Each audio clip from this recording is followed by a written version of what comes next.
My relationship with Lazaris has had a number of different waves, beginning at age 12, again at age 13, continuing intensively through leaving a traumatic, suicidal household. Myself and 3 of my siblings were suicidal, and continue in various waves over the years to deal with an amount of pain that is so difficult that and so resistant to resolution. Whether it's $140,000 in therapies with 40 different practitioners, or spending time at Findhorn, or various channeled identities. Certainly, the largest investment being with Lazaris. That wave of shame, pain, trauma, complex PTSD has been with the family system, until the present day, where 3 of my siblings deal with different waves of suicidal levels of pain, and the first kind of bottleneck of energy came obviously around being around New Age parents who recommended, they introduced Lazaris into the household. I stuck with it. My parents would just kind of dabble in all kinds of things, which is a very common traumatic coping mechanism, not to do anything to completion, but to mix and match in a way that allows us to avoid dealing with feelings, avoid a certain accountability. If you dabble in enough things erratically enough, then you don't have to deal with stuff not working out. It's always on to the next thing. But that's one of the patterns of avoidance that was so painful to deal with as children. So that was kind of the first wave, and in that context, the biggest issue was simply, Lazaris would talk about, it's easier to succeed than it is to fail. You're creating your own reality, no ifs, ands, or buts. You create your reality with your beliefs, and our techniques work. And if they don't work, it's because you didn't want them to, and you have to look at your payoffs, et cetera, et cetera. So I was, doing all of this, and then emerging out of meditation, et cetera, and the shame, pain, trauma, suicidal household remains unchanged. So that was kind of the first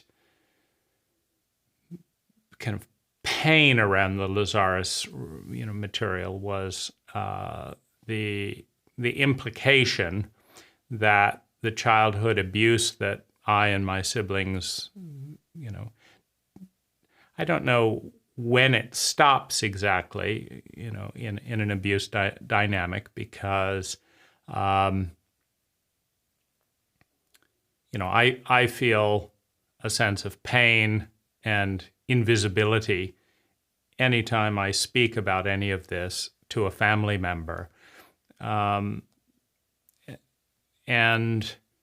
That stems out of a deep family rule: thou shalt not feel intense emotions and bring them to light. And anyone breaking that rule gets, the various treatments of avoidance, criticism, deflection, minimization, anything to avoid dealing with the feelings that made my parents so uncomfortable and became the family rule. You will be punished in proportion to the extent that you make us feel anything. And that's still the family rule. And so, that's, Lazaris didn't appear to shift any of that for my parents. And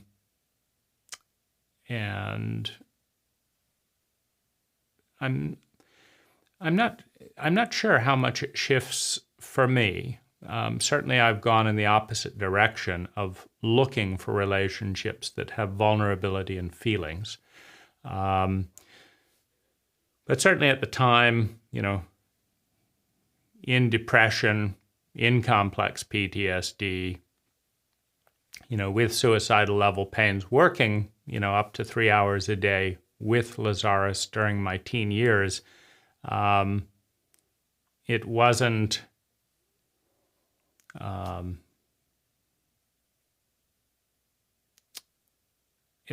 healing to hear that I was creating all of this with my beliefs. It felt a little bit dissociative, because, here was Lazaris saying, our techniques work, and then I would do them, and then my reality was the same. And then Lazaris would say, that's because I have payoffs and various things. And so it just, went around. And, the one thing in that period of time that really made a difference was working with the inner child, healing the inner child and healing the inner adolescent. So I did healing the inner child and healing the inner adolescent, at age 14 and age 15, and I felt a shift. That was probably one of the few tapes where I felt an impact. It wasn't a full impact, but my impression, was that things were looking brighter in the future by about 30% as a result of doing that, both of those, for the full month, and then doing them every Sunday, follow-up meditations. However, that tapered off into an awkward, well, first of all, a curve of diminishing returns. And, Lazaris is very good at starting things in terms of you can do this and then this and this, and then it kind of goes off into the future. Are you working with self-esteem every day? Or you work, so there's the sense that you can do this and do this and do this and then do this and then do this. But there isn't a sense of completion, or there isn't a recipe for completion, which unfortunately,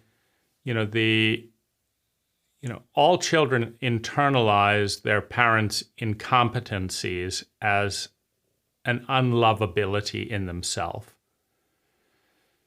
And so, my parents' terror around having emotional connection with anyone, themselves, each other, and the children, meant that it was impossible to form a secure emotional attachment with either one. Now, partly out of their New Age bias, they raised us largely in isolation. They weren't going to be part of this, plebeian, materialistic, cult of America. So they were going to be, off in the forest. But this just isolated the children so that when both parents would punish and traumatize the children for eliciting feelings, this is a classic pattern of people with PTSD. Both my parents suffer, from various expressions and levels of complex PTSD, is because trauma cannot be dealt with as an individual, you need help with it. because that help is not available in the cult, where we are a traumatically illiterate cult, we have a problem where you need to deal with something, you need help. The help isn't available. And not only that, needing help within the chauvinism of our cult is shamed. If you need something, you're shamed. If you're emotional, that's feminine, so you're shamed. And the help isn't available in any case. And everyone's working within the cult to collectively avoid dealing with the issue in any case. Nobody wants to see to kind of don't ask, don't tell policy of, many of these issues. And so, where are my parents going to go, to work through this as emotional children, abused in their own family, system. But anyway, in the isolation, it was incredibly painful because, I would say that my father led with contempt, shame, and criticism. My mother led with dissociation and enjoyment of, deep feelings in others. So she might play abandonment games, terrify, me, and then find it hilarious and laugh, like taking us out into the forest like Hansel and Gretel. And, you'd read the fairy tales. Parents abandon their children in the forest, etc., and then they would kind of play them out. These types of abandonment games. And, it's absolutely horrific to do that to an isolated child. And that's what New Age parents interested in, anthroposophy, Lazaris, etc., did to us. And, that the way that I compensated, was getting really tight in my body, number one, and trying to be perfect. And two, since I couldn't form reliable relationships with human beings, focusing more on objects and engineering, because they didn't lie and they were reliable. They didn't change suddenly and they weren't erratic. So it's like, thank heavens, I have something to relate to that's solid. But perfectionism, like if I can only be perfect, then I'll be loved. Then I'll be able to be accepted. I won't be punished and laughed at and humiliated if I'm perfect. Now, Lazaris takes a darker twist on that, that if you're playing perfectionism, you're trying to be better than everyone else. This is, I would say, another arena of wounding, around the Lazaris relationship, because Lazaris didn't show up for my 5-year-old, for my 6-year-old. Lazaris didn't stop the abuse. Lazaris didn't choose to take a body and walk into the forest and say, hey, this isn't how you treat a kid.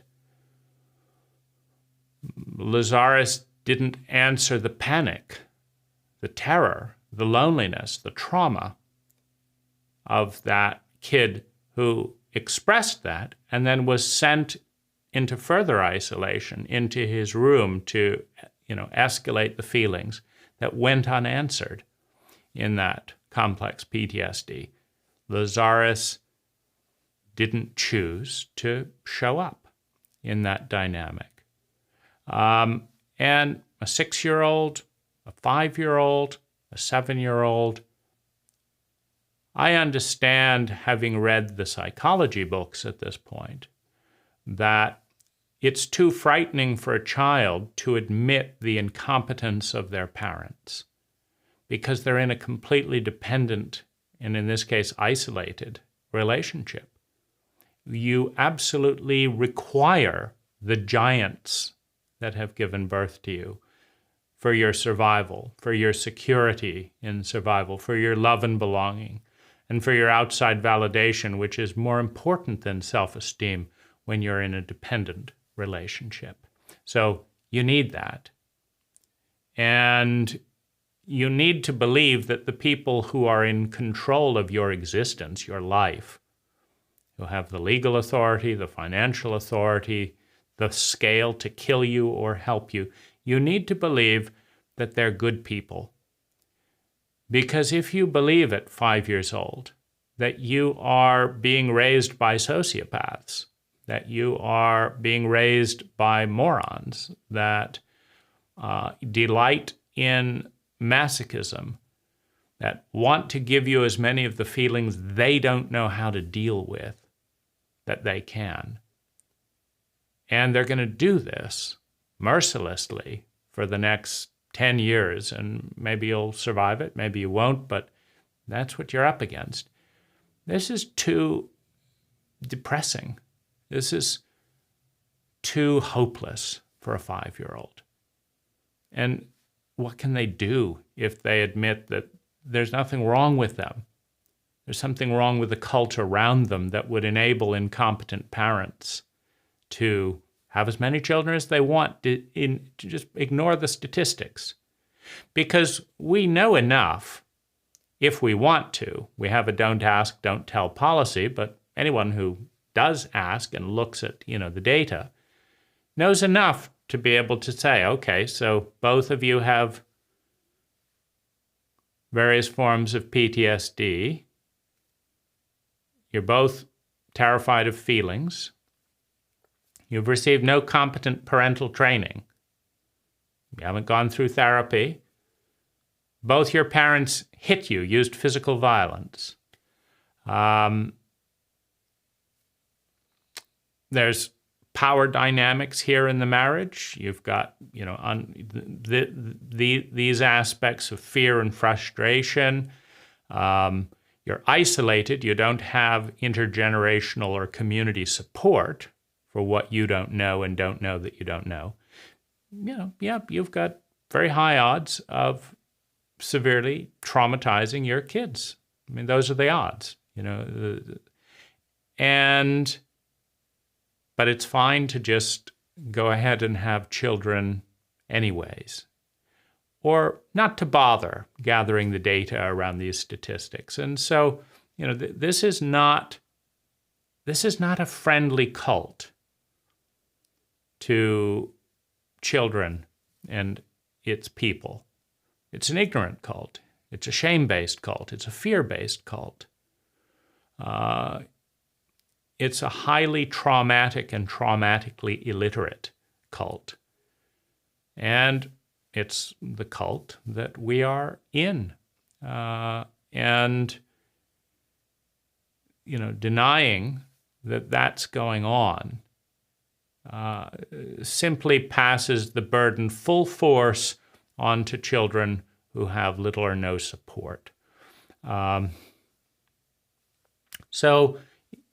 Dealing with that, and then coming back to, well, you want to feel better than other people, that's why you're desperately trying to be good enough.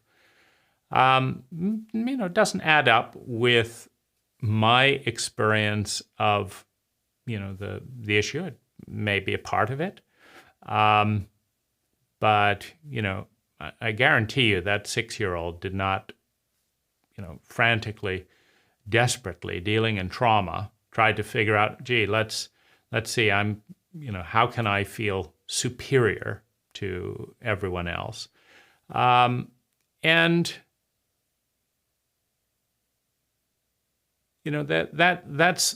some of the darker elements that then, working with therapists later on, came into, hey, that's not the language to use to a teenager. That's not the language to use to a child, which then flips things back to concept synergy, which, doesn't differentiate who they sold tapes to. I mean, it's, when I ordered my tapes at age 12 and 13 and started saving or renting them at Nobody said, by the way, are you being traumatically abused by your parents? Well, what's that? Well, that's this. Yes, I am. It's actually shaming in that condition to work with creating your own reality. Lazaris didn't point that out, and concept synergy didn't point that out. See, and some of this, dovetails into the abuse dynamics of the cult itself, because, don't think for a moment that, just because my parents hit us or whipped us or beat us or humiliated us or tied us up in a sack and dragged us around or took us out in the forest and said they were never coming back, or hid or told, stories of, the all-authoritarian God that would do all kinds of sociopathic things if you didn't agree with them. Don't think for a moment that they said, gee, kids, we're sorry that we don't really know a lot of what love is. We're dealing with our own emotional issues. We've been dealing with those since we were young. We haven't figured it out. And this is not your fault. And please, forgive us for, continual incompetence. And this is not love. That would have been nice because it would have been sane. But no, my parents and all of the people around my parents, all of the grown-ups, would continually reiterate that they were wonderful and my parents were wonderful and we were lucky because we went to Waldorf school, or we were vegetarians, or, we ate organic food, or we were in the countryside. If we weren't in the countryside, they couldn't have played abandonment games, but nature is good and you're in the countryside and all of this. And so there's a denial of the child's experience, and trauma gets reclassified as love to make the grown-ups feel comfortable.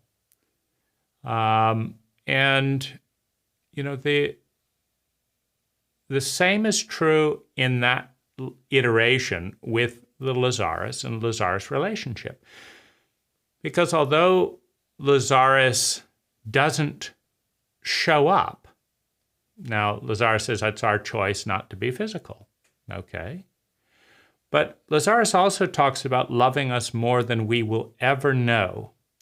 He's never going to abandon us. We love you more than you can imagine, etc. Well, I can imagine a lot of love that Lazaris is not giving, that my parents are not giving, that concept synergy is not giving. So this, we love you more than you can know and imagine, and when there's, if I sent you a tape once a month telling you how I loved you and all of this stuff, and I said that's more love than you can imagine, probably not. A few orgasms might be nice. Cooking, company, physical dialogue, talking through, really listening to something for 3 or 4 hours, taking a stand and saying, no, I'm not going to stand by and let your parents abuse you like this. I can imagine all that. It's pretty basic. But that's just kind of deleted. That's not there. But instead it's more. Well, how about just do what I can imagine? Not more than I can imagine. Just do that. That would be a start. And so, but this is, of course, negative, and then you have all the stuff around negative ego, and, you don't want to be in a negative ego, right? And so, this is not necessarily, then something that is, it's certainly not perfect. If I was perfect, I wouldn't be talking about any of this, right? If I was perfect, I wouldn't have had abusive parents. I wouldn't have of, I would have a friend that actually, showed up and did the things, that line up to my senses and experiences of love and support. So, that felt difficult, like how do you process feeling, worse and, and so, that was a wave of work. And then my first romantic relationship was with a Lazaris friend who had been working with Lazaris for 20 years. And one of the first things that, emerged out of that was none of the Lazaris techniques or relationship tapes, love and intimacy, they didn't help our relationship in the slightest. They made things worse. And, like many in the Lazaris community, why did you create this? Why am I creating? There's all this talk, but there's not actually looking at family history or traumatic abuse patterns, and so these things that work and that don't lead to blame and stuff are being obfuscated somewhat by the focus of so many Lazaris people, myself included, almost exclusively on Lazaris, which is not a random choice. It comes from one being around other people in the Lazaris community that focus almost exclusively with Lazaris. It comes from Jach not discussing publicly that he works. Lo and behold, when I was doing some work with Michael Schieser and the Inner Journey and stuff after leaving Lazaris, he's like, oh yeah, I do workshops at Jach's house. Jach likes it. It's like, what? Why is no one in the community talking about the enormous benefits outside of the community? Well, that feels a bit humiliating, right? You think you're doing the best thing that, and everyone else saying, yeah, this is the best thing. And of course, if you look back, there have been 10,000 cults in human history, and every single one of them had a religion, a belief in a system, and every one of them thought that was the best thing. All 10,000, 95% of which are extinct. So they couldn't have been that much of a best thing, but cults don't usually tell their members that there's a very high probability that this is not the right cult for them. You're born, into it, but you might be happy over here or here or here. We say this is the way to do it, and we do it this way because that's our identity. That's what we do. It's not necessarily that that's the best thing for you. And so, just realizing that the Lazaris paradigm of reality creation made the relationship with a 20-year Lazaris friend veteran worse was something to think about. Because when you're in isolation, everything that doesn't work, particularly compounded with the create your own reality paradigm, can just be blamed on you, like you must not have done the tech, but other people, right? Everyone else is doing a good job.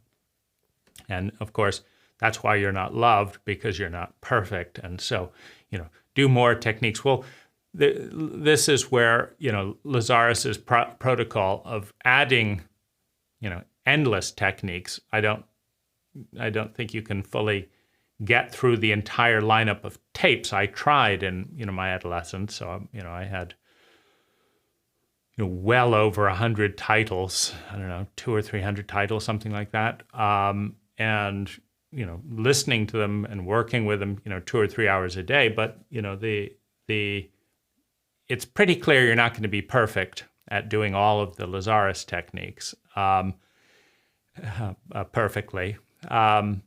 If you can, remember them perfectly. And then the question is, how do you finish something? Like, when do you stop doing? So I stopped doing, the child and adolescent when it began to feel a little bit surreal.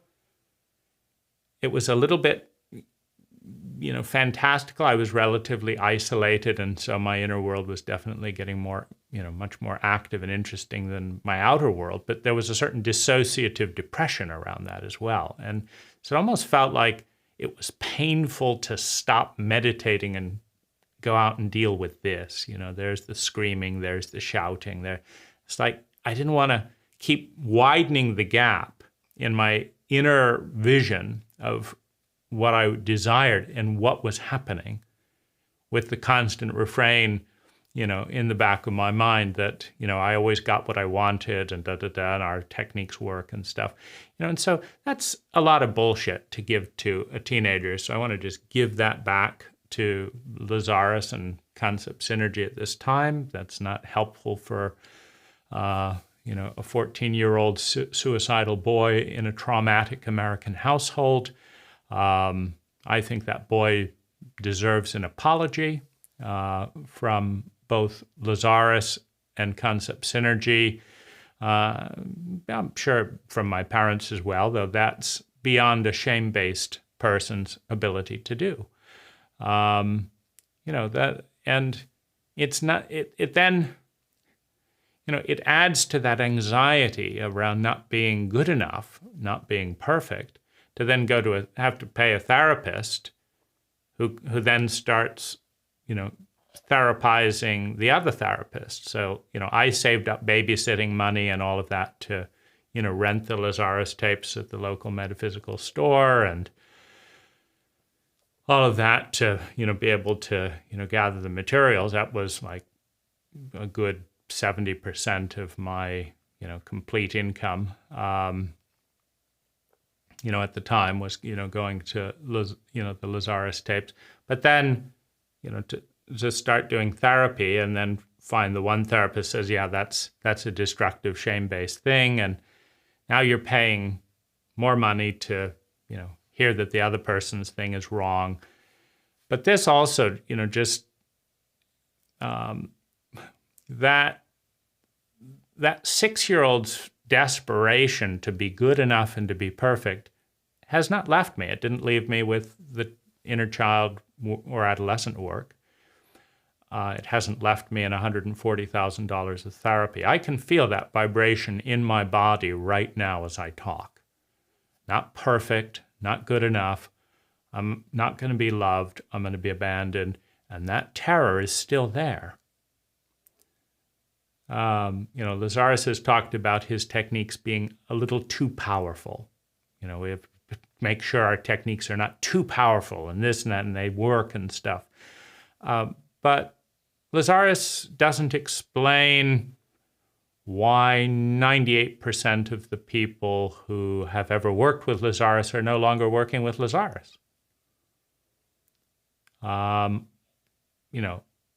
If those techniques were all working, has anyone stopped using a computer? Tried it in the 80s, but, it wasn't very useful. So I'm not working with a computer anymore. Or a phone, right? Give it a shot. It was a nice, interesting experience, but I don't need a phone. Things that actually work and are useful on a day-to-day basis, people stick with them. We're not that self-destructive, to where stuff that works, that benefits our life on a daily basis, isn't used. So if 98%, and I think for myself, as I moved into, leaving that relationship and being very clear that Lazaris was a net negative force, that it was the paradigm of what wasn't talked about. You see, because Lazaris has said that the past has ended, which isn't necessarily very useful if you're trying to deal with intergenerational abuse patterns, to lift off some of the shame and just understand, okay, this is a virus that's going from one generation to the next. I didn't do anything wrong. I didn't have the wrong beliefs. That's why my parents abused me. They abused me because they had a virus that is contagious within our cult because we're a traumatically illiterate cult. See, that leads to a useful response, which is what? Read The Body Keeps the Score. I recommend it to everyone. It was an eye-opening book that I didn't know that I didn't know. Lazaris has said, people talk about, hearing you create your own reality as a clear bell of music, that just felt so right. It's never affected me that way. Learning that deep psychological issues are viral in nature and are not targeted.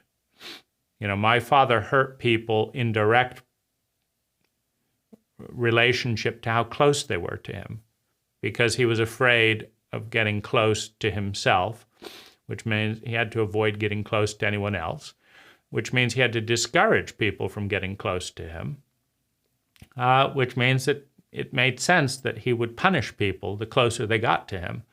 And the only way to be treated halfway decently by him was to have little or nothing to do with him, which of course is very hard for a 6-year-old that desperately wants to have a secure and emotional attachment with someone who will punish you for having or attempting an emotional attachment of any kind, let alone secure. And so, in these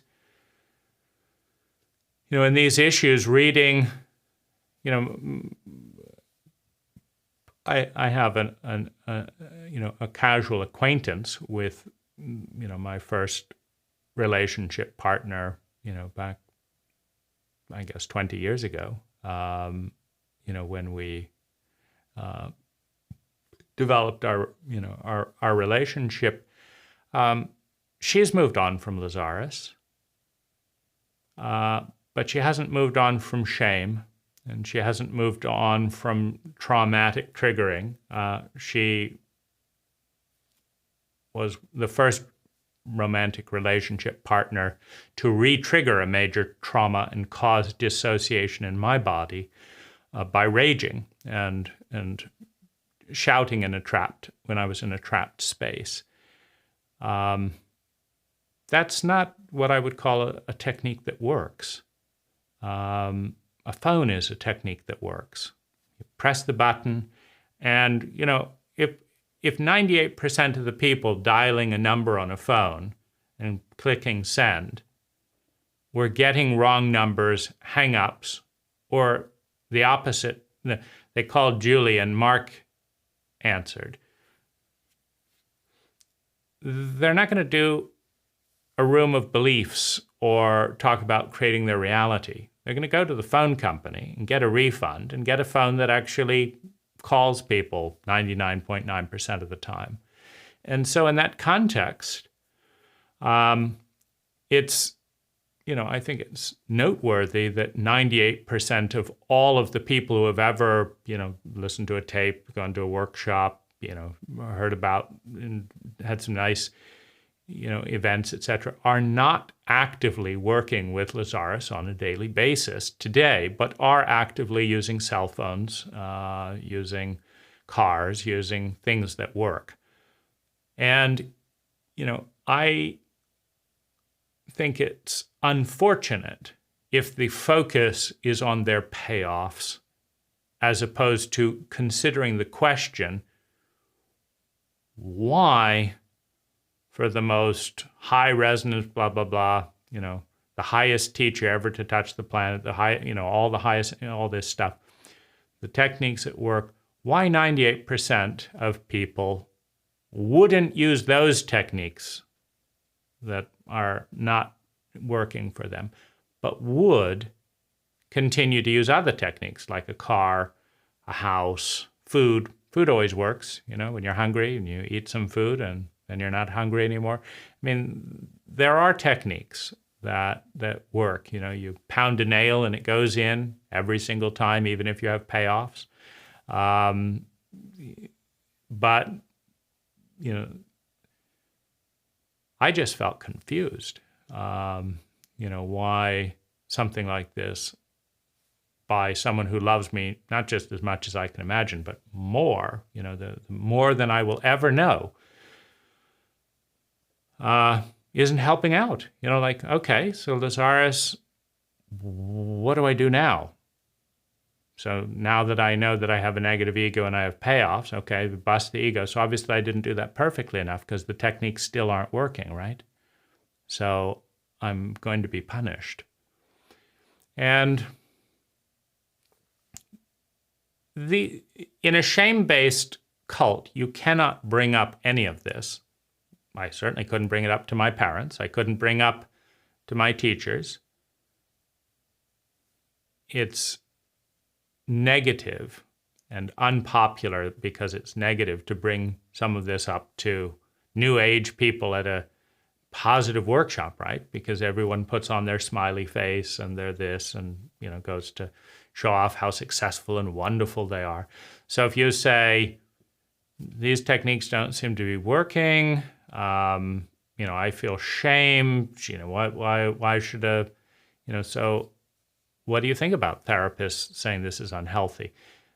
Well, it doesn't fit with the paradigm, with the data set. And so people just avoid it. Don't tell concept synergy any of that, a thing of that. It doesn't, don't do that. So where does this? Well, ultimately, I just switched to things that worked better in different areas. I went to seminars on relationships and learned about requests. Making a request, it works. Setting boundaries. This is a boundary, and I want you to know in advance, does that boundary work for you? If not, then maybe we'll not be in relationship. Setting boundaries works. All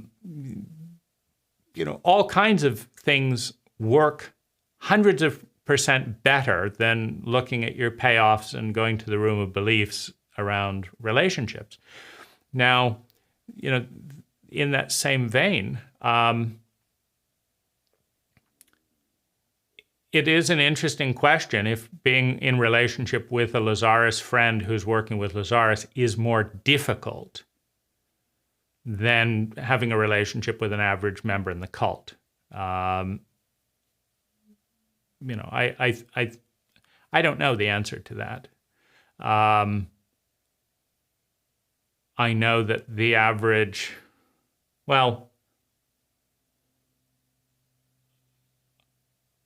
all of the Lazaris, quote, friends that I've experienced have some difficulties in areas you wouldn't have to deal with just a general, person in the culture.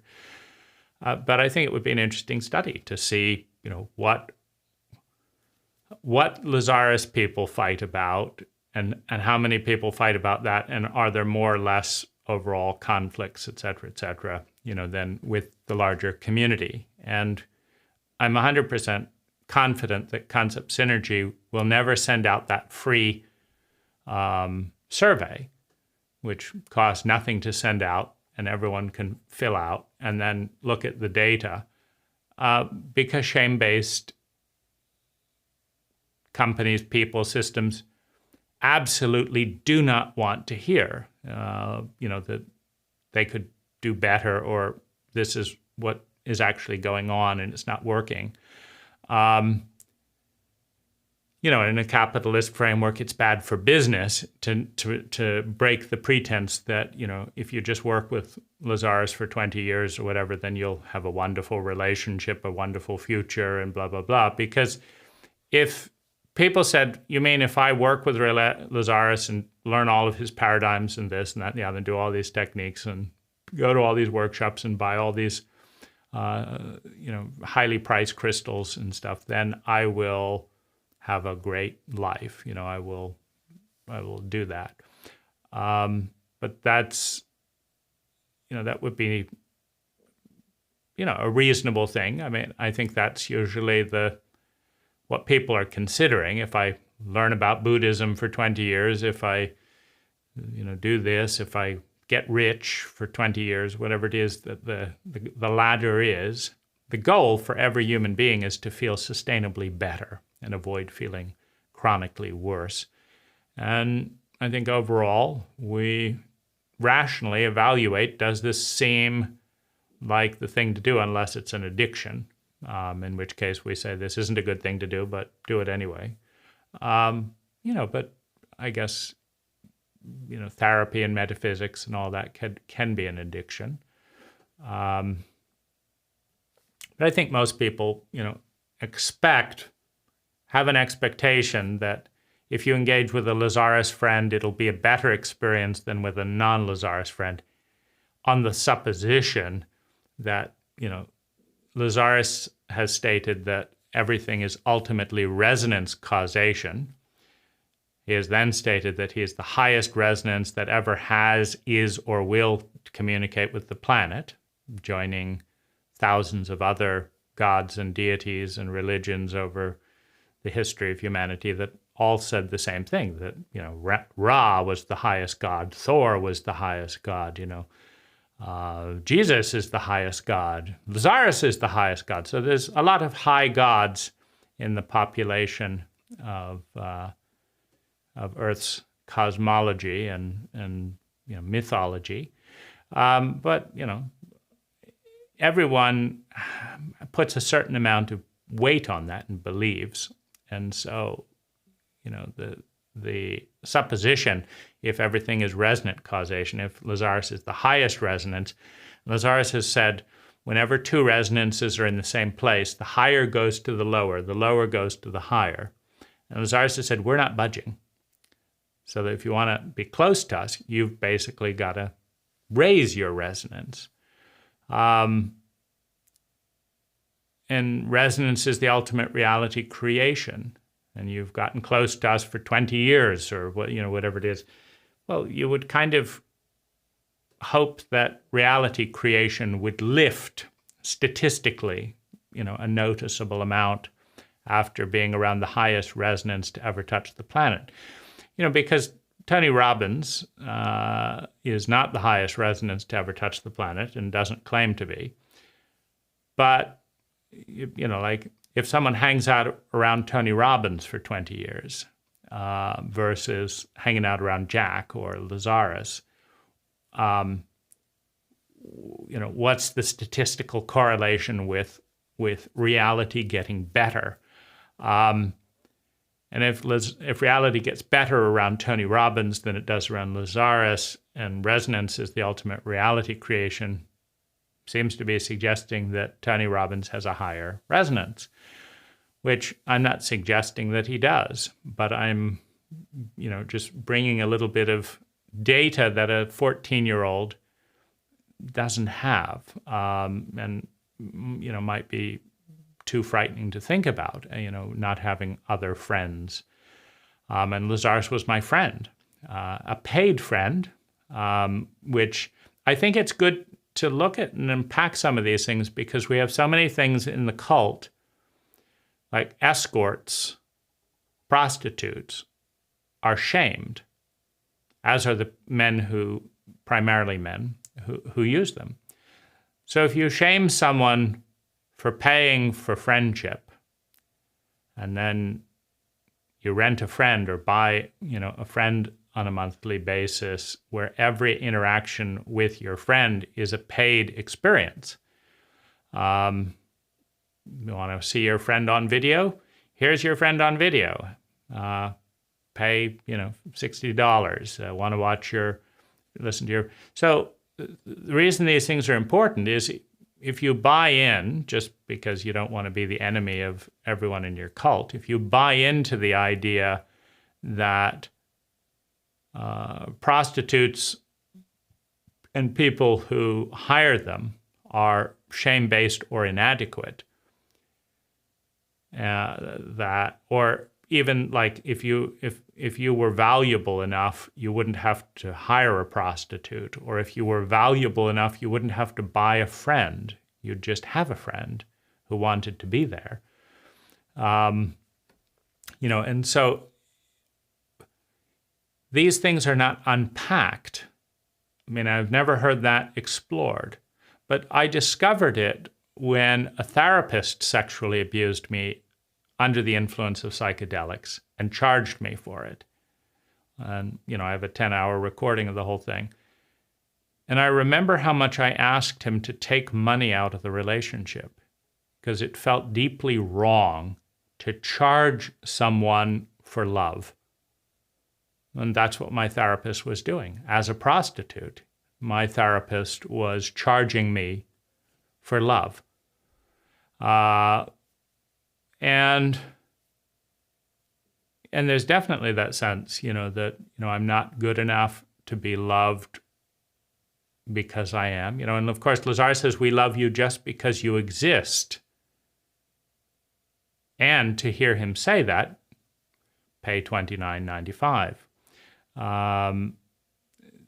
That's not being unpacked, but does the burden of just taking it on unconsciously, because you may be watching everyone's facial reactions and scorn and anxiety and stuff around the whole prostitute type dynamic just growing up, but there's no examination of what is the impact of Lazaris being the only paid friend, the friend that doesn't talk unless you pay, and that not only that, talks about what they want to talk about, and talks 99% of the time in, statistical correlation with the chauvinistic principle in which all the great deities, whether it's Jesus, Buddha, or Lazaris, or Jach, whatever, they're all men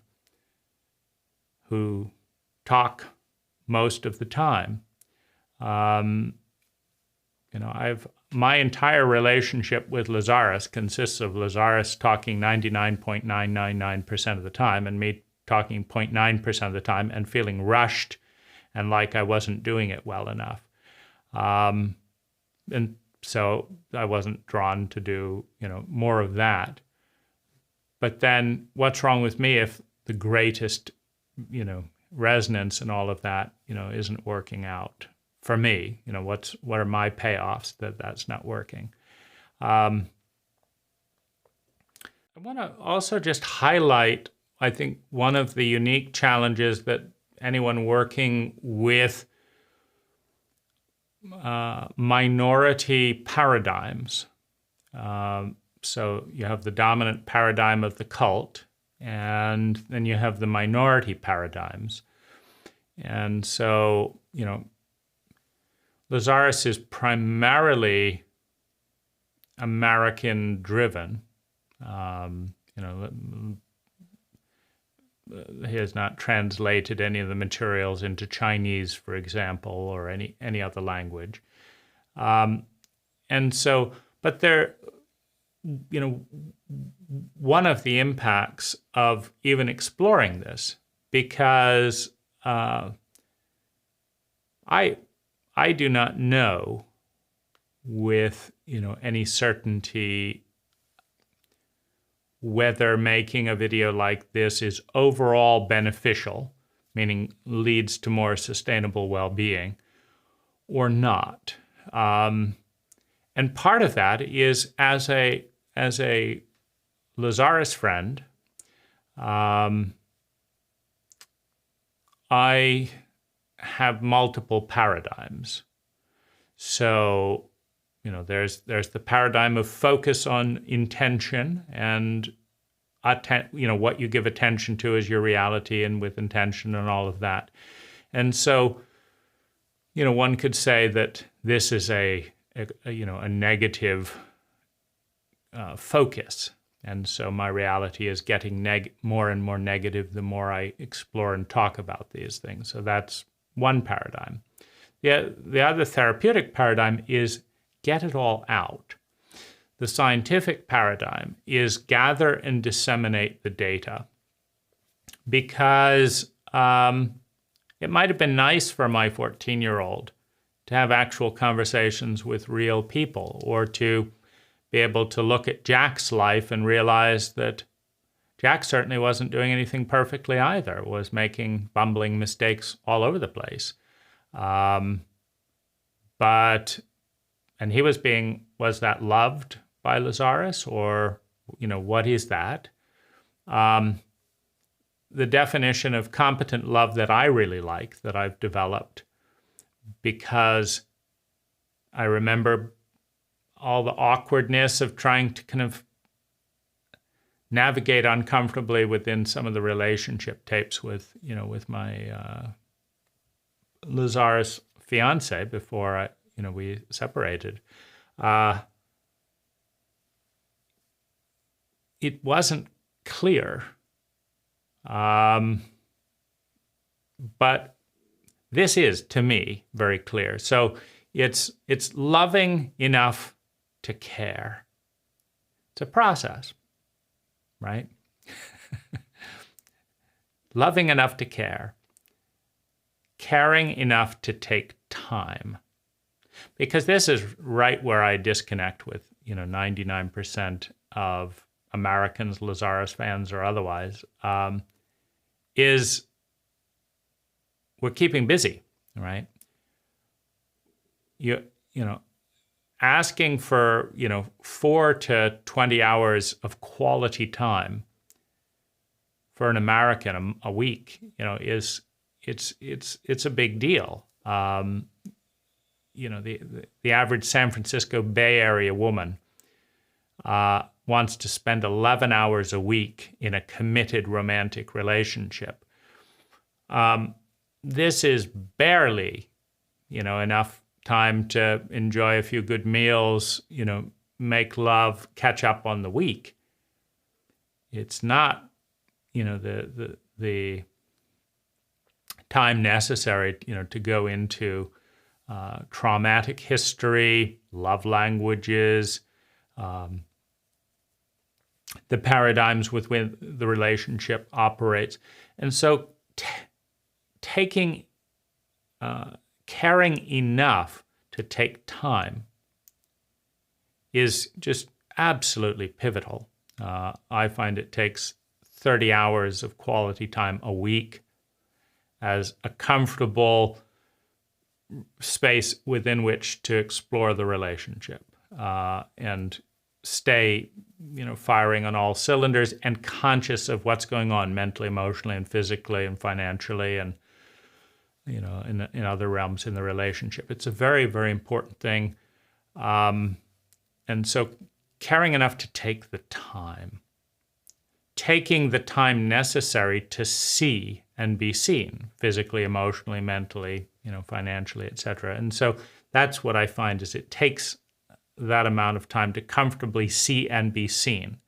Now, there's still, in a 30-hour-a-week relationship, going to be at least 30% of significant, meaningful things going on in my mind and in my reality that my partner doesn't ask about and doesn't make the time for me to tell about and doesn't follow up an interest. So, in my experience, even a pretty good, intimate relationship, there's going to be 30% of important things in my awareness that my partner knows nothing about and doesn't know that she doesn't know anything about and isn't bothered by that, by that either. But at least 30 hours a week, you've got a good foundation to see and be seen and on multiple, levels without, even accidentally leaving stuff out. Because if you get together 2 hours a week, and then your partner says, "You didn't tell me that."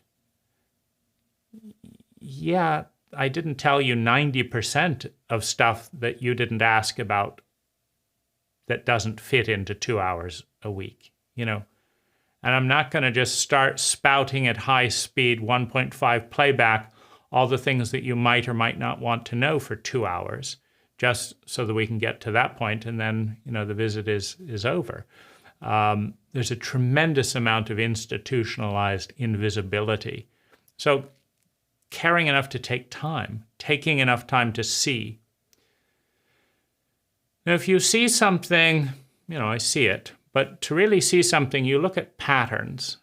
And then when you can see the patterns, the deepest patterns of feeling, the deepest patterns of thinking, including beliefs and paradigms, the deepest patterns of behavior, the deepest areas of pain, the deepest areas of well-being.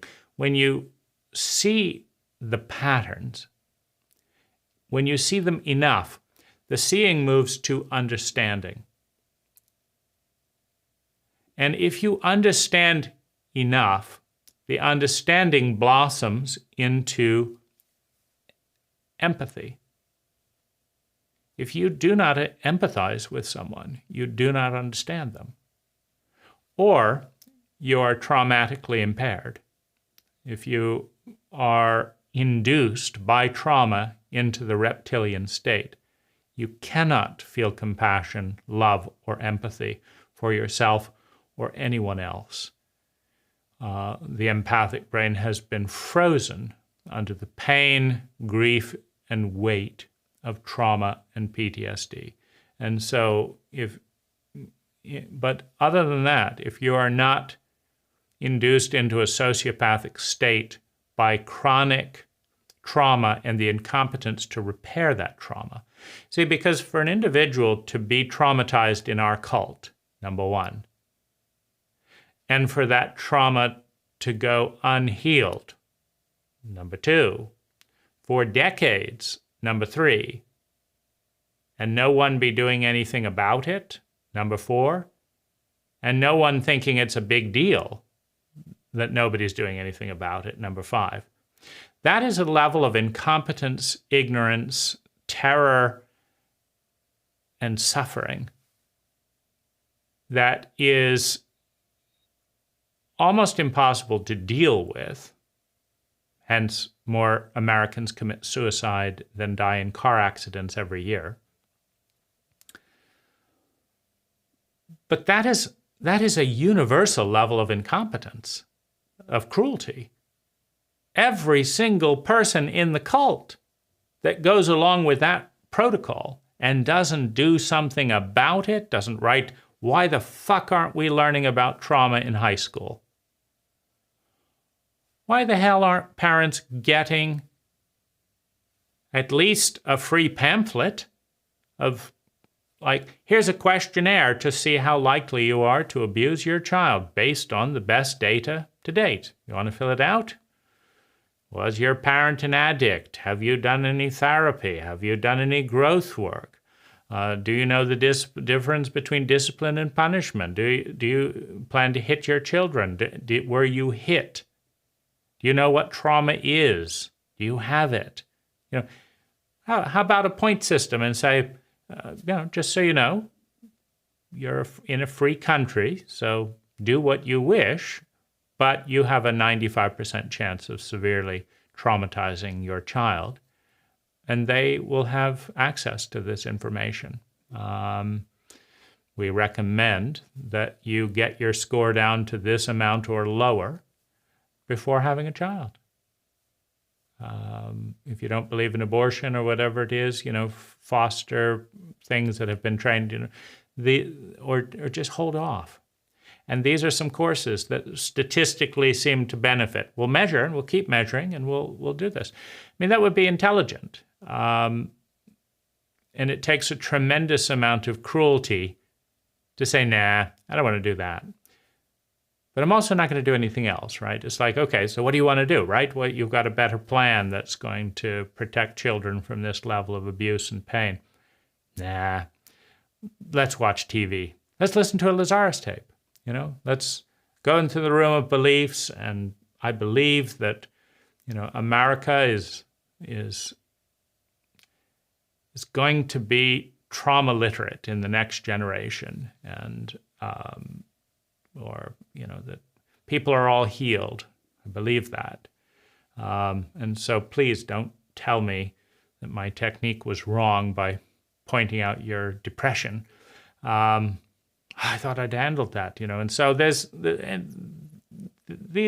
things are frustrating because if you learn in a number of different ways that concept synergy and Jach and Lazaris will not respond well to bringing any of this back to them. Lazaris says, give back the shame. For what? A 2-year wait, in a session and stuff like that. But, is that shaming to have to pay someone to be your friend so that you can tell them how they shamed you? That was a dynamic that also felt quite upsetting. When I pointed out the sexual abuse to the therapist who had recommended the other therapist, and by the way, 12% of therapists, this is one of the many things that nobody thought to mention before recommending therapy, 12% of therapists in an anonymous survey, why would we want to be, candid and helpful? But in an anonymous survey, 12% of therapists say that they have sexual relationships with some of their clients. And these are typically the clients that have the worst boundaries, that are the most desperate, that feel the most inferior. And so it kind of makes sense to them that they would pay a professional who's supposed to be looking after them. And the statistics, by the way, are clear. Way over 90% of all sexual interactions with a therapist end poorly for the client. Meaning, if you're paying your therapist for sex, you've got a 90 to 99% chance that this is going to end badly for you. But that doesn't matter. You're the client. And why shouldn't your therapist get paid to exploit their clients in the way that they wish? And why shouldn't Lazaris and Concept Synergy be paid to listen to questions and confusion and all of this about any of this dynamic?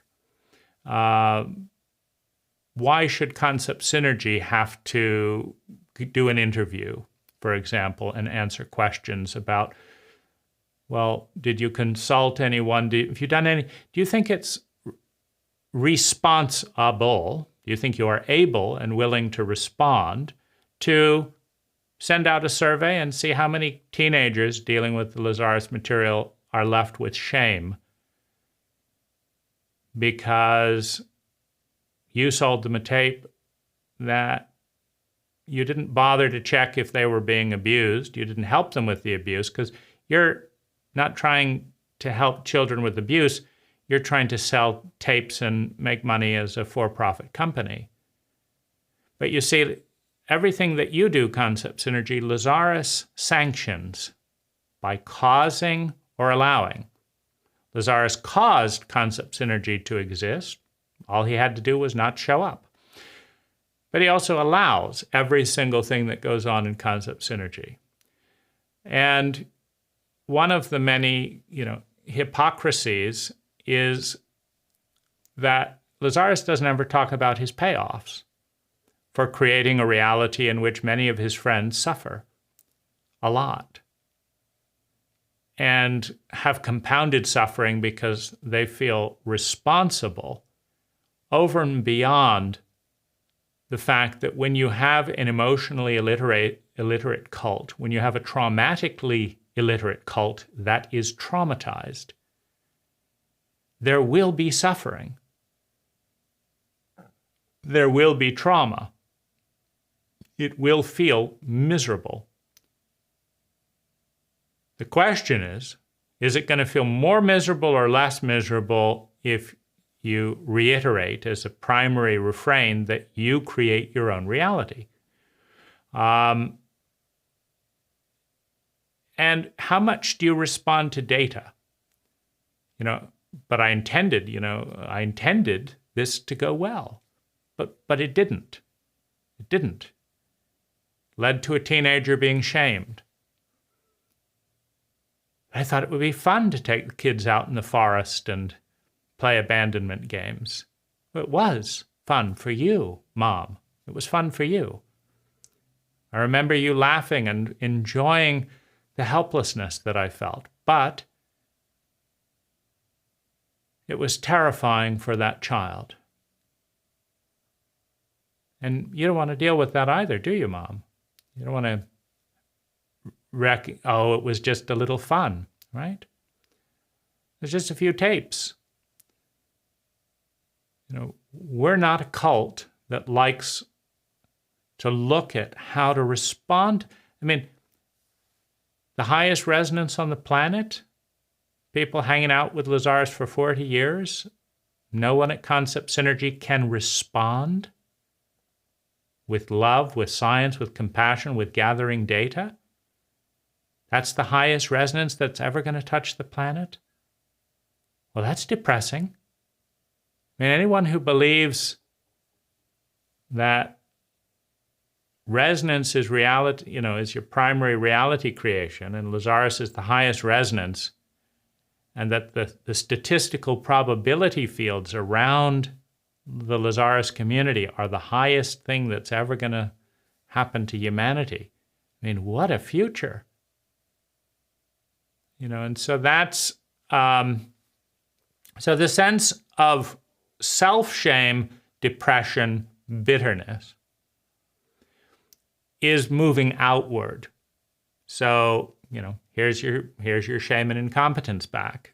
Mom, dad, Lazaris, Jach, concept synergy. So it's moving outward. Friends of Lazaris that kept telling me, no one in the Lazaris community is comfortable addressing anger, hurt, betrayal, shame, confusion, insanity with Lazaris. Now, is it a constructive dynamic to wait 2 years and pay, whatever the fee is, to talk to Lazaris about this not feeling good? If you have to, if you had to pay your rapist to listen to your feelings about how horrible it was being raped, something a little disgusting about that. It doesn't feel like a message of value. And so that then kind of, how do you deal with that? How do you end the techniques? How do you deal with this? For me, this overall has some medicinal value. It's moving from silence to visibility, from keeping the secret to not being part of that secret.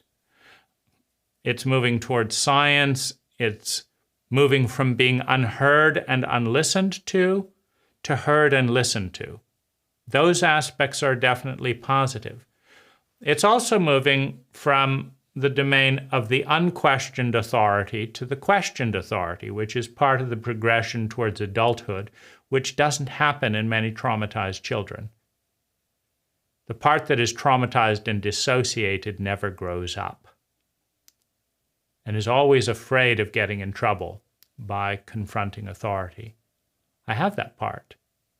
And, had to deal with a tremendous amount of expecting to be punished for bringing concept synergy shame to light, because that's what a child receives from their parents, who didn't make any mistakes and who were wonderful and perfect as well. So there's some themes, and they're not personal, meaning my parents got these diseases from their parents, and concept synergy is made of people who got these diseases from their parents, and from Penny and Michael and Jack, who, if you listen to Deborah and Terry's interview, in the Lazaris.org website, it's very, very clear that a tremendous amount of shame was given from Penny North to the staff, and is being given to the staff today by Jack, doing and not doing competent things relative to the data. But, as an abused child, there's the fear that I will be punished with judgment, with by bringing up these issues, I wouldn't be surprised if this some of the contract, which is the new abuse contract between all Lazaris friends and concept synergy, which, in order to access your friend who will never abandon you, you have to sign an abuse contract, and so. Any abused child, in a dependent, fear-based relationship will sign any contract with any abuser. Just don't leave me, right? And concept synergy knows that.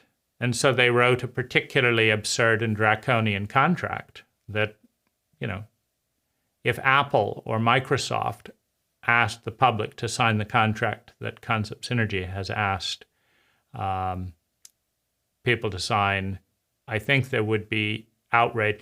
It's hard to say because the contracts and user agreements by all of the powerful entities, commercially, whether it's Microsoft or Google, seem quite draconian, and their response is basically to cut off a monopoly service if you don't just rubber stamp whatever bullshit they put in there. But it's not the kind of bullshit you would want for a friend. And so you're selling friendship while, ramming an abuse contract down their throat with the threat of the fear of abandonment and loneliness, enforced by denying you access to the material unless you sign the contract. And so, that's what every abused child goes through. And it induces massive amounts of helplessness. So Lazaris allows every bit of that, by simply not piping up about it. Hey, this company wouldn't exist if we weren't channeling. We've got tapes on excellence and shame and responsibility and all the principles and all that.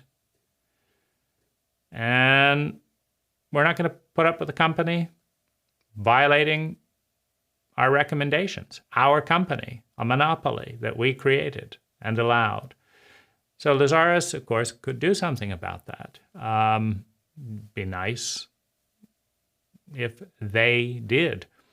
But is Lazaris able and willing to respond in what seems like a pretty basic way? Not more than I can imagine and more than I can know. How about some things that I can know?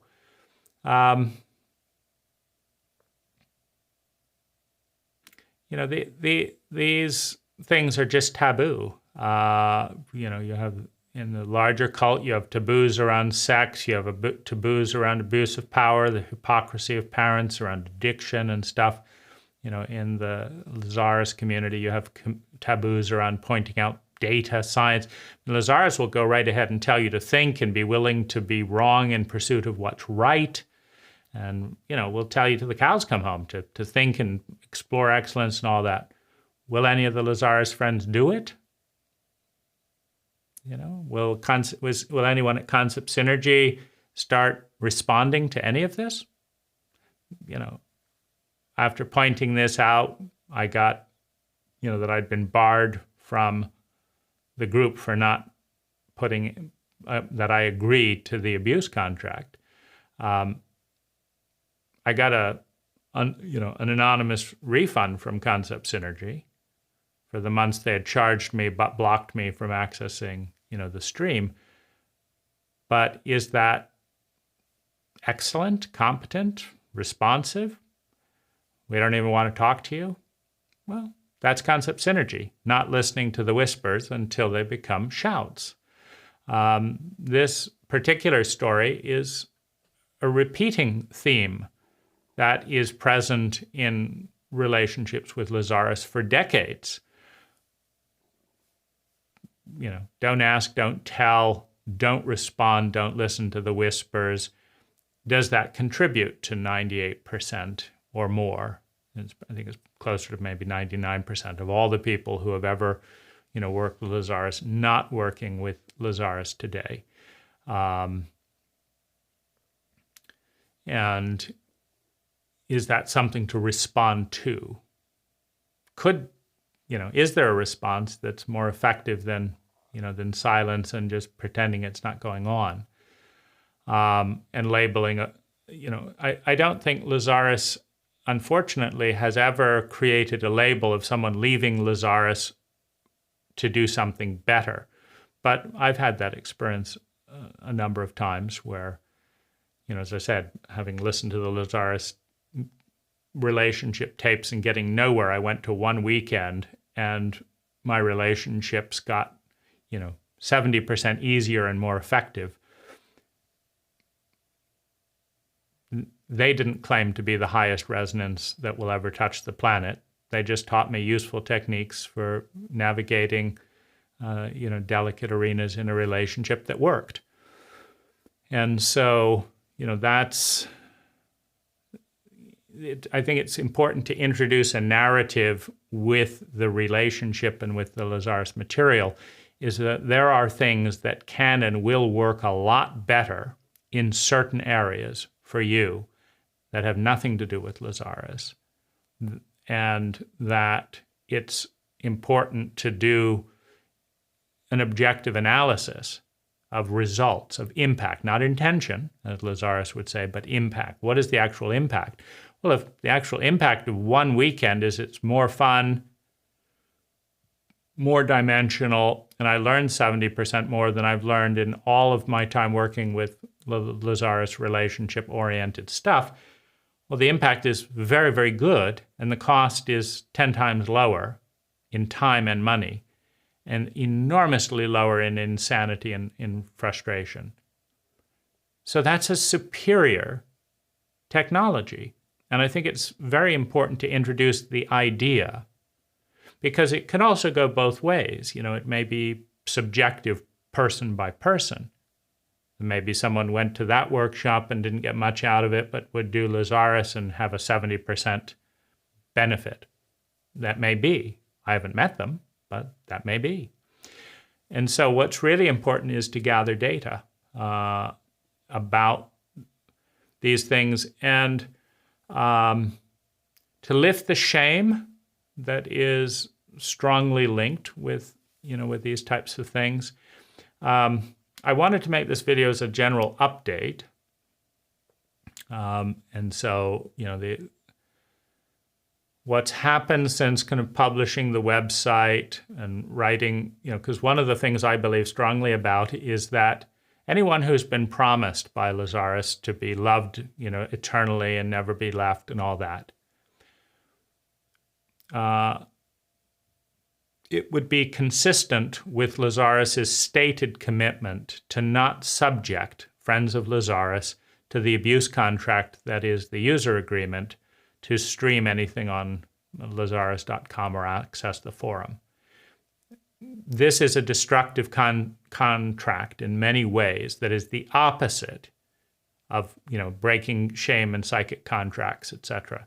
This is a contract of fear and a contract of shame and a contract of abuse by concept synergy in a monopoly power relationship. It's the concept synergy equivalent of the Catholic Church covering up the fact that 5% of Catholic priests are and were pedophiles. It's probably higher. If 12% of therapists admit to sexual relationships with clients, it's probably a similar statistic, if not a higher statistic, because there's more shame and ignorance in the Catholic Church than there is in the therapeutic community. Though there are more abuse cycles, many therapists are sexually and physically and psychologically abused as children in an emotionally illiterate cult that offers them no shame-free support as children. And so they get very interested in the inner world that everyone else is busily ignoring because they're in so much pain and they don't know how to deal with and where to go.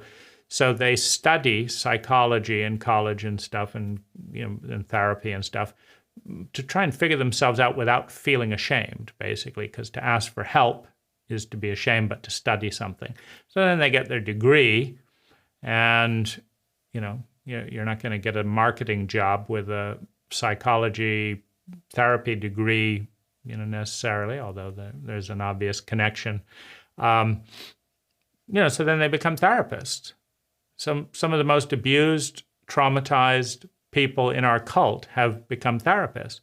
And abuse patterns tend to repeat unless they're healed. But talk therapy is incompetent and sometimes destructive to deal with trauma. And many of our therapists have not learned that. not one of the 40 healers and therapists that I engaged introduced the paradigm of trauma or PTSD to me, including Lazaris. Trauma is only the single most important dynamic that is undermining our cult. In a cult that is primarily traumatically illiterate. And Lazaris doesn't think it's worth dealing with that. I do. But what I want doesn't matter to my friend, because I can't just ask my friend, hey, could we talk about trauma and record it for everyone else for 3 or 4 hours? Because it's affecting a lot of people's lives. And it's kind of hard to hold on to the belief and not go crazy that you love us more than we can imagine when so many people are in this amount of pain and we can't talk. I think that's a very important thing to to be aware of, to be present of. And I'm a big friend of data, statistics. Send us detailed survey, or take the survey on, Lazaris, the website that I created, to overcome the constant invisibility and blockade of dialogue. And it's certainly an easy dialogue. They do it in Scientology as well. The organization can never make a mistake, basically. And concept synergy can never make a mistake. And so if you're unhappy with something, it means that you have payoffs and didn't create your own reality. And so that, since that's the paradigm you bought into, it's a little bit easier to feel shame around bringing up a healthy issue that could easily be dramatically improved, meaning there's nothing that I'm bringing up that could not intelligently be iterated for little or no money. But you need an adult that responds. And so, that's kind of,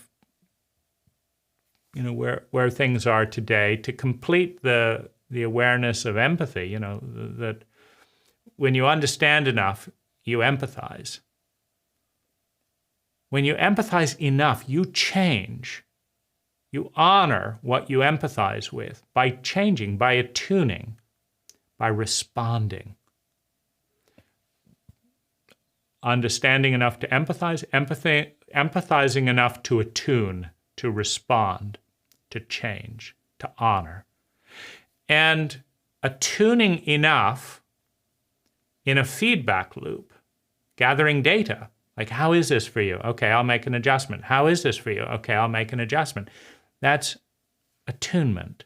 That's response. The antithesis of what concept synergy does. That doesn't work for you, we'll be rude to you. That doesn't work for you, we'll ignore it. That doesn't work for you, we'll banish you from your eternal spiritual friend. So it's empathizing enough to attune, attuning enough to succeed at what?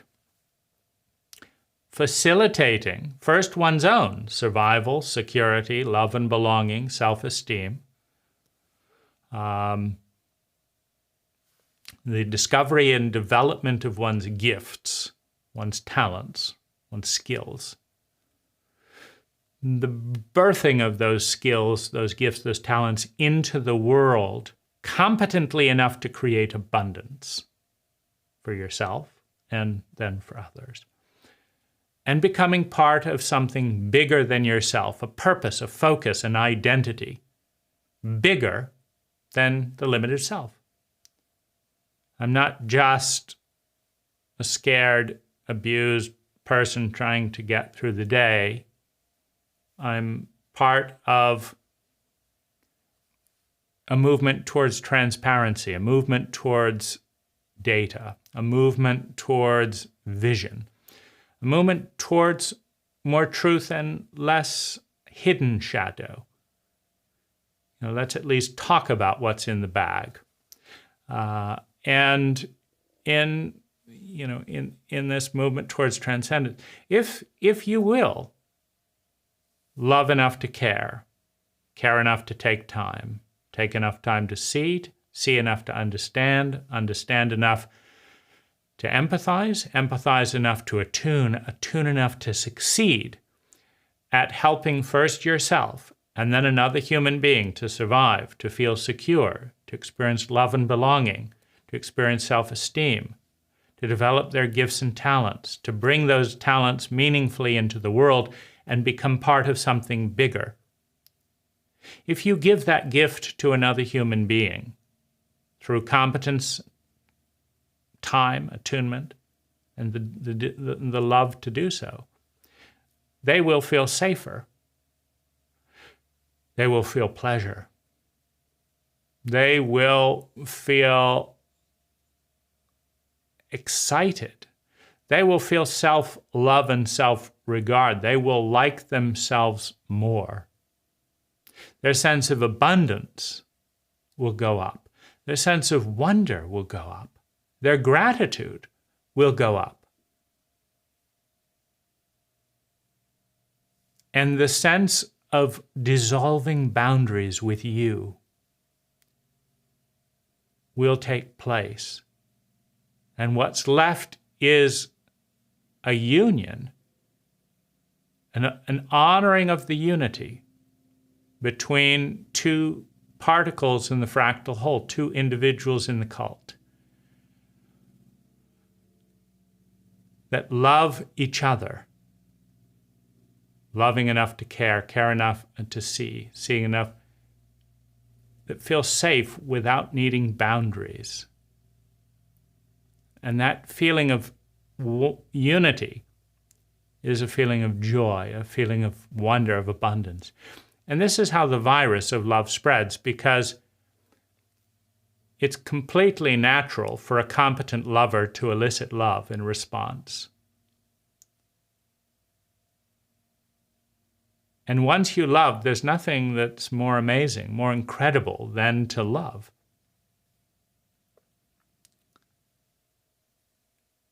And so the person you infected with the virus wants to give it to someone else and has a template, instinctive, for how to do it. Amazing, amazing, amazing what can emerge out of that growth and that, and that template. I find that very useful as a reminder to myself, and I experience it viscerally. It was a useful guide, when I met my wife in a one of the things that I like to use in relationship is, where can I be most useful? In what arena can I do something that very few people can do that would be very useful to do? And it gives me enjoyment to be useful. More enjoyment than, pursuing anonymous pleasure, for example. And so, when I gave this gift to my wife, I just noticed she was better at learning, integrating, receiving, etc., than anyone that I had met. She made it easy to love her, to give her this gift. And it's, enormously beautiful and satisfying to watch a traumatized person trapped in the reptilian brain lift into their human empathic brain, touch moments of the transcendent brain, and learn the skills and competencies needed to sustain that.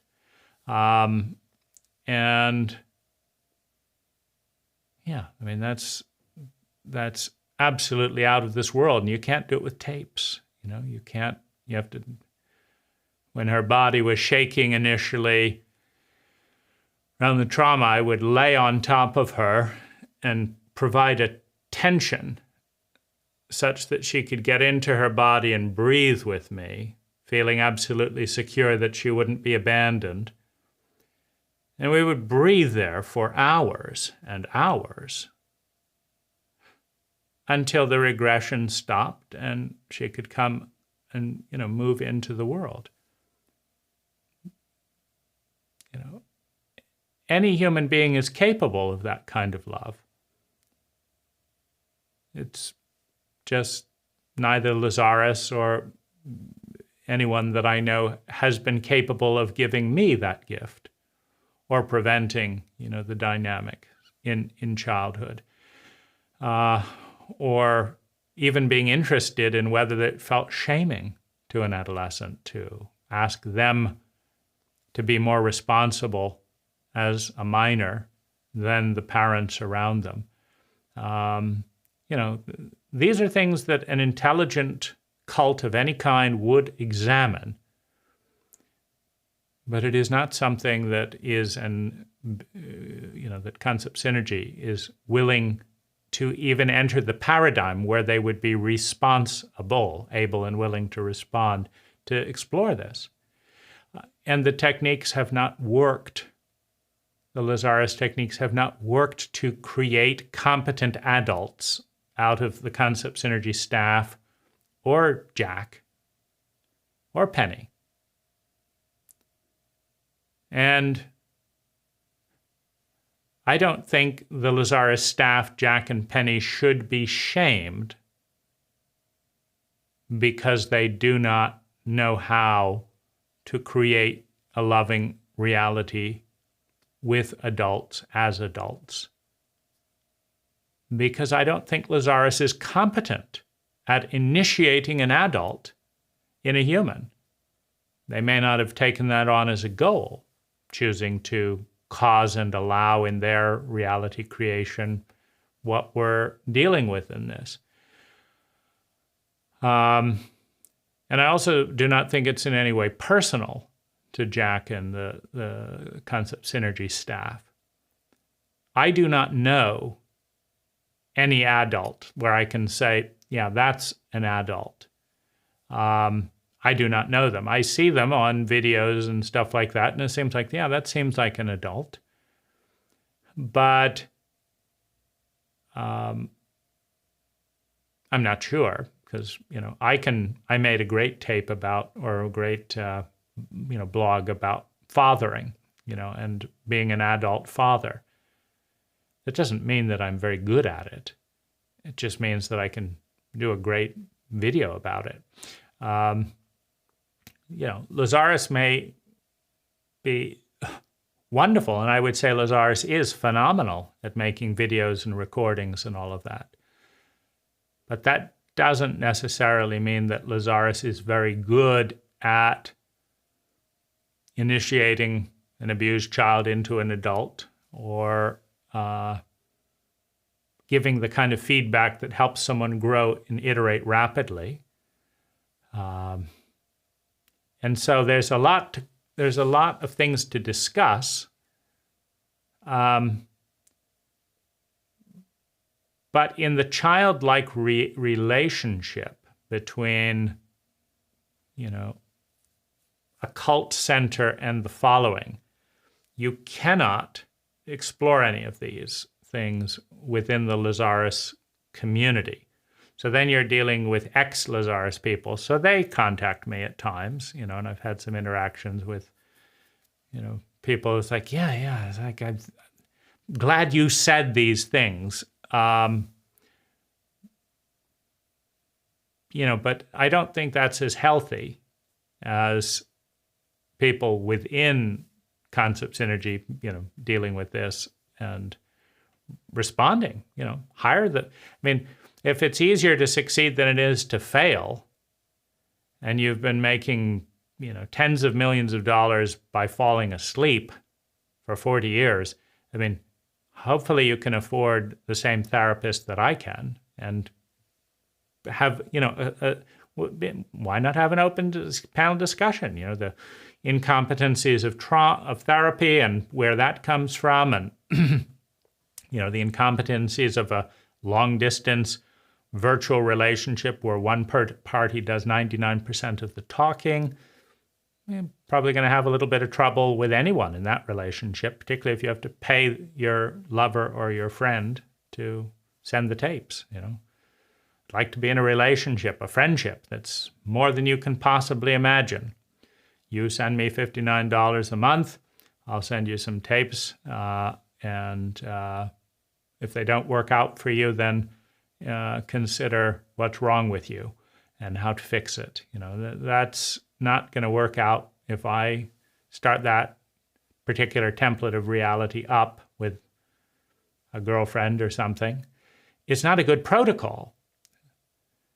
You know, it may or may not be the best available or the one the Lazaris is experimenting with. You know, but let's extend the thing that, you know, if human beings make mistakes and are allowed to make mistakes, then, you know, it might be helpful to understand that Lazaris makes mistakes, including getting medical diagnoses wrong and including being ineffective relative to many other mentors and teachers with a large portion of, you know, of people. And so, you know, that's useful stuff to get. It's just taboo.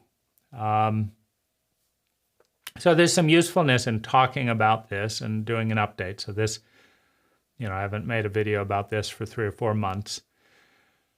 And Bill Brown, one of the longer term, you know, 30-year Concept Synergy staffer, said he would put up $20,000 to sue Concept Synergy. And one of my main thrusts was I wanted to get the abuse contract obfuscated legally, that if a channel is promising unconditional love for all eternity more than you can possibly imagine, and a for-profit monopoly company is selling that statement for money,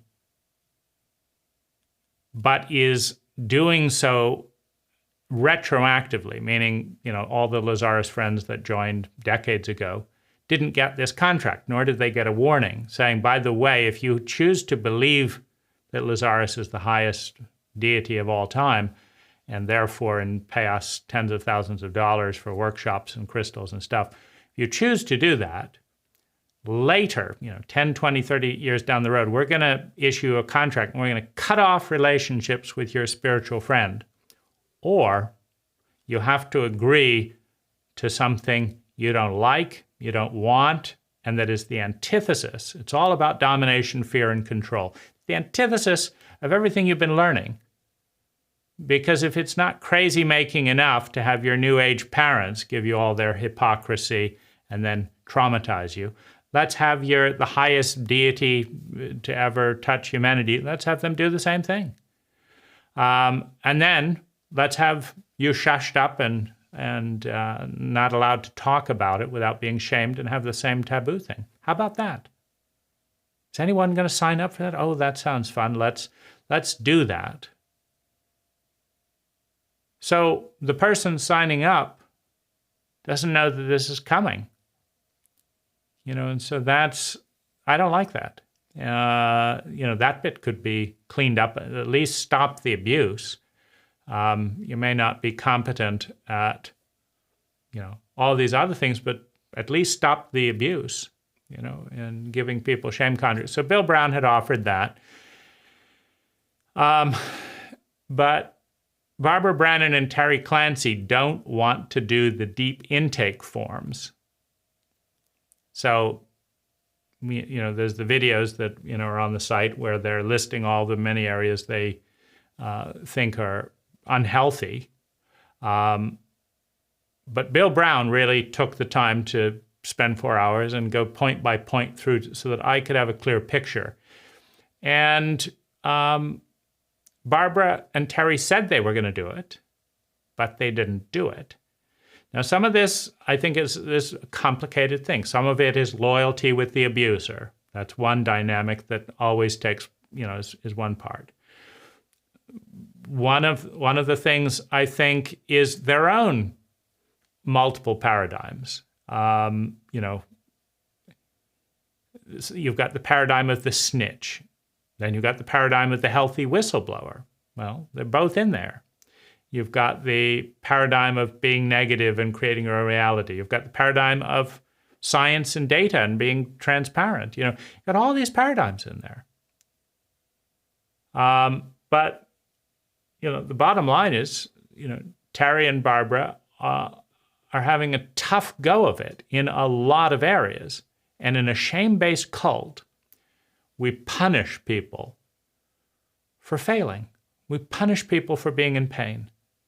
I lose rank for being hurt, lonely, isolated, depressed, exhaustion, anger, bitterness, resentment, fear, trauma, grief that I don't know how to process. You see, because all of these are in the feminine side. And real men aren't supposed to be feminine. Real men are all supposed to, you look on dating sites and all, women want someone who's confident, right? I'm confident, I'm in charge, I have a positive attitude. That's the most common thing people are selling themselves with online. I'm positive, I have a great smile, I'm wonderfully kind and caring, and this and the other. I'm needy. I'm confused. I'm frustrated. I'm angry. I'm dissociated. I'm depressed. I'm tired. Yeah, well, then stay away from us, right? Is the response. Well, when you need help, starting as a 5-year-old child, and that's the response. We'll punish you for having needs because they're inconvenient. It's a horrific abuse cycle from birth, just around and around and around. And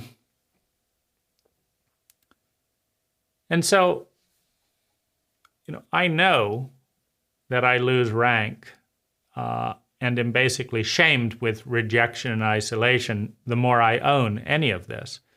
And that hurts, of course, because that's the exact opposite of what is needed, what is intelligent, and what I want. To find people capable of loving as an adult the things that no one has been capable of loving.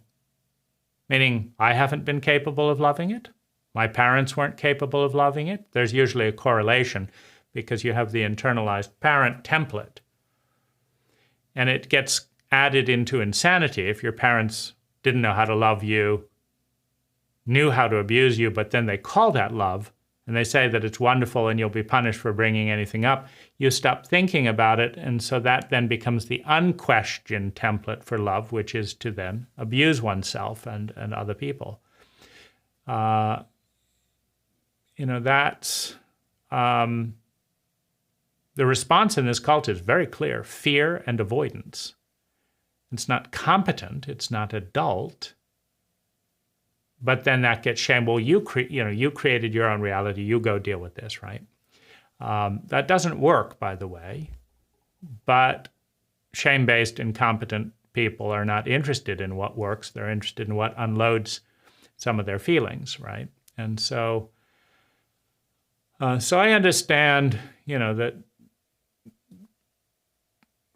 anyone who's been abused in this dynamic has a huge, huge tangle around all of this. Now that tangle has been given to them by Lazaris and concept synergy and the public at large, the cult at large, to figure out. And then they've been told to sign non-disclosure agreements to make it extra hard for them to make sense of all this. You're close to the highest resonance, or you're high ranking, or you're failed to create your own reality after 30 years with Lazaris working right next to him, so you're a real fuck up, all of this stuff. What does someone do with that? And so they're in a tough spot that they might not be in were it not for concept synergy and Lazaris's existence. And so, that seemed like a good thing to champion. Why? Well, I know what it feels like to not have anyone champion this terrified, lonely little boy in me. He's never had a champion. And so that means I have to learn to be a champion for him. And one of the things he likes is seeing me stand up for other people that are being abused. Because then he doesn't have to live in a reality where nobody stands up for the people that are being hurt the most. And I think the worst hurts are usually the hurts that everyone is in denial of. You just cut someone really deeply, and rather than apologize or put salve and bandage the wound, you put salt on it by saying, "That's love, by the way." And it's like, no wonder we're terrified of love. It's like, oh my goodness. So I wish someone had made this video for me when I was 15. Probably would have been a mixture of healing and encouraging. And I also wish I was with my 15-year-old, and it's been difficult with the self-punishment. To let that happen. I've been really dealing with the part of me that just thinks that punishing myself in some way is the best thing to do, the best way to survive, to be tolerated, to meet needs, etc. That's really, overwhelming. To go inside and want to do this and feel like, no, I need to punish myself. And really meet the part of me that's so clear that that's the thing to do. It's like that part of me is clearer than I am, It's it's kind of overwhelming because that kid was right.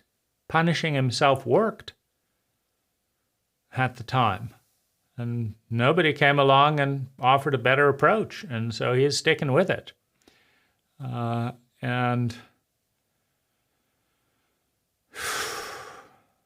he wasn't influenced by the inner child meditation or any of that. There's a dissociated part there that's doing, their own thing. And I don't want to shame myself because,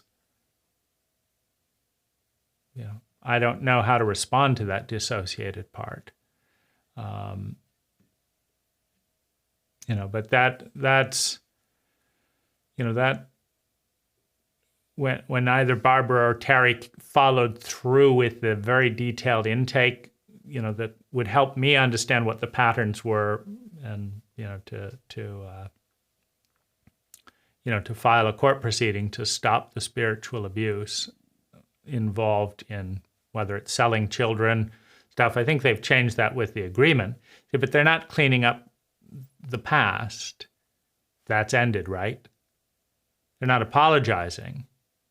Of course, this is in the present, right? This is here. It's affecting me today that neither my parents nor Lazaris nor the therapist that sexually abused me nor the therapist that recommended that therapist, they don't think that I'm worth an apology.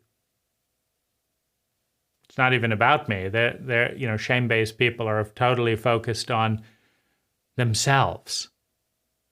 So, but another shame-based person, me, thinks that it's about me, right? Why is it that no one is capable of apologizing and listening to the impact and really getting it? Why is it that no one values me enough to do that? Not my parents, not my therapists, not Lazaris, not concept synergy, not Jach,